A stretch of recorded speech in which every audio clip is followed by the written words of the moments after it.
How's it going? This is Corbett Mower Repair. We've got a Husqvarna 450 Rancher that is giving the customer some trouble. He says after he runs it, after it gets hot, if he cuts it off, it will not crank back. And I have verified that the carburetor is flooding. One of the telltale signs is you're going to have a wet muffler. This one's not wet right now, but here at the top, it'll be wet up there. And so we are going to replace the carburetor now. Usually I'd tell you the first thing to do, go ahead and dump your fuel, but I just put some of this high dollar stuff in there right there.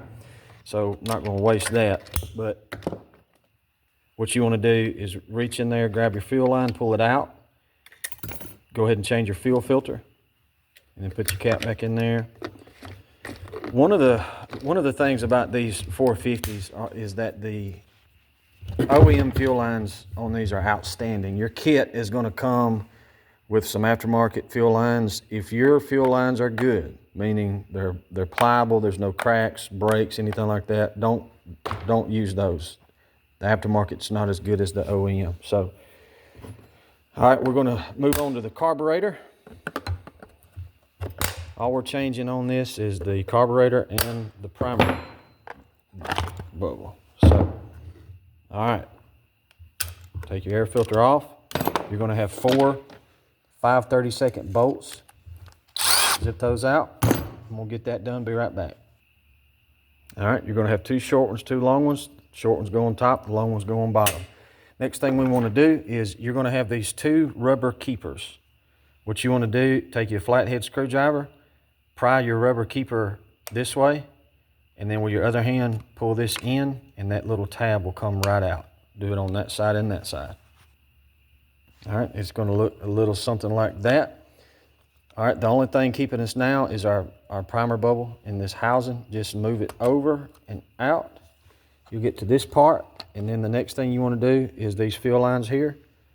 You want to pop them. Let me turn this light on. There we go. You want to pop these fuel lines off the primer bubble. Don't reach in there with pliers and go to pulling on them. Best thing to do is get you a flathead screwdriver, go all the way back, and then that line will pop off. This one here is probably going to be under some pressure. So watch your eyeballs, and then do the same on the other one, and then we'll pop our primer bubble out of there. All right, once you get those fuel lines off, this whole thing will just fall over. Do not worry about taking those wires off of your kill circuit. Next thing you want to do, we're going to go ahead and change our primer bubble. These 2 tabs here and here, you'll squeeze those in and your primer bubble will shoot right out. All right, you'll notice on your primer bubble, you have this little piece here. You don't have on this side. It will only go in one way. Where the open space is, that's where you want that little tab to go. So it will go in there like this. Not like that, like that. I'm gonna pop that in, we'll move on to the carburetor. All right, to remove the carburetor, you're gonna have this fuel line here. Don't worry about taking that off, leave that on for now. What we wanna do is remove this fuel line. Again, just take your screwdriver and pry it off like so. And then we want to remove our throttle cable. Do you see it right there? Right there. All right, that's the end of your throttle cable. Focus. All we want to do is pop that out. To do that, you're going to open your throttle up, and then take your other hand, bear with me, take your other hand, hold your throttle open like so, and then you're going to take your little screwdriver in there, and it'll just pop right out. Let me see if I can hold that in the camera. There you go.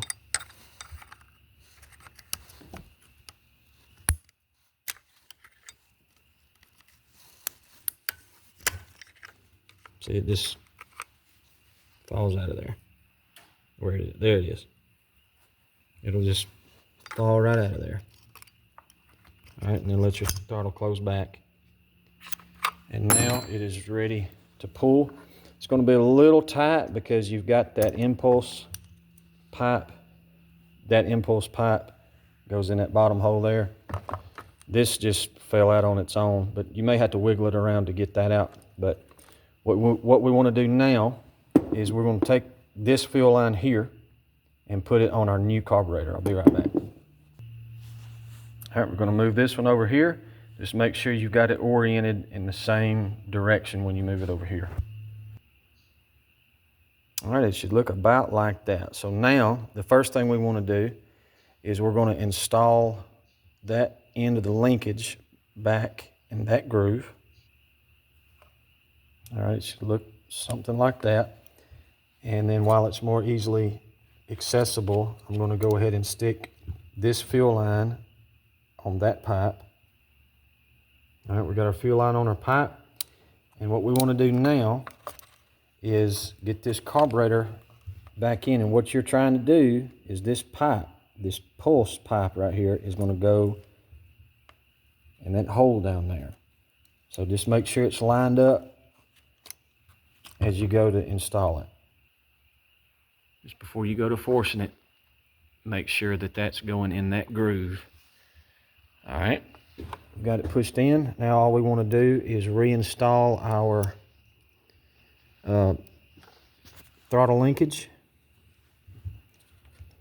You'll open it up again, and you see the groove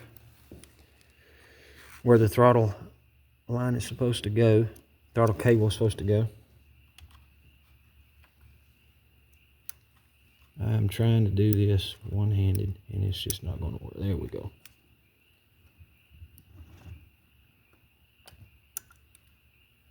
And that's it.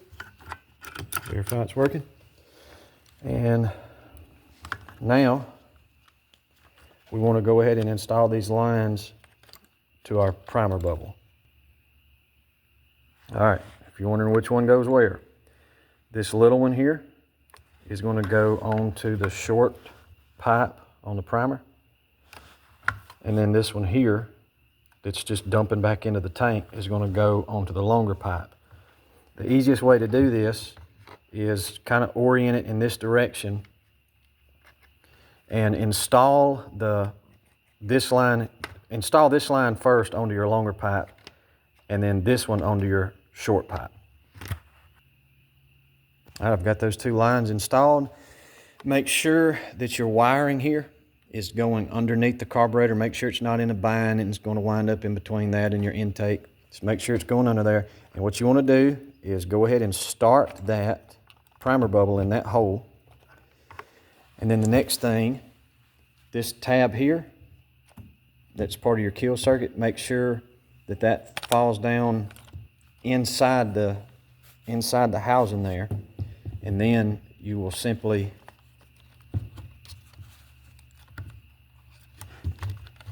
all right, then you're just going to move these over and install these tabs back in the rubber keepers there. All right, before you go to bolting it back up, reach back here and gently make sure that these lines are pushed all the way up, because while you're finagling around with this, you might, one might come off some. So just make sure they're pushed all the way up. And now I'm ready to install my bolts back in there. Just make sure that you don't over tighten them, because you'll strip them out. So I'm going to do that, put my air filter back on, crank it up, and I'm going to show you another important thing to do on the 450 chainsaw. By the way, on these air filters, they clean up pretty good. What I do to clean them is I take compressed air, blow them off, then I get starting fluid, clean it with that, and then blow it back out with compressed air, and they'll be good to go. Just make sure before you go to trying it out to tune it that you let that dry. So snap that back on. We'll verify that it's priming. Here it comes. All right, I'm gonna crank this up, let you hear it, turn it off, and show you something.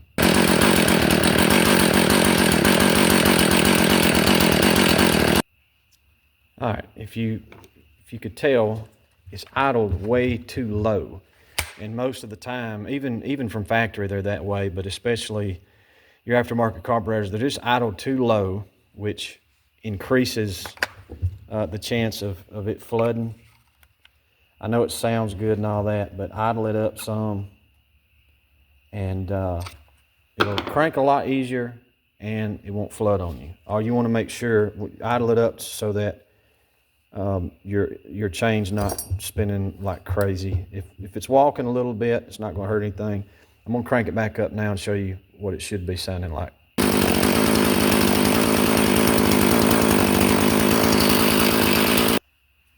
So idle it up just a little bit, it'll crank right up, and it'll make it a lot harder for it to flood. And by the way, that's where you're going to idle it up. So hope that helps. Hope you have a blessed day.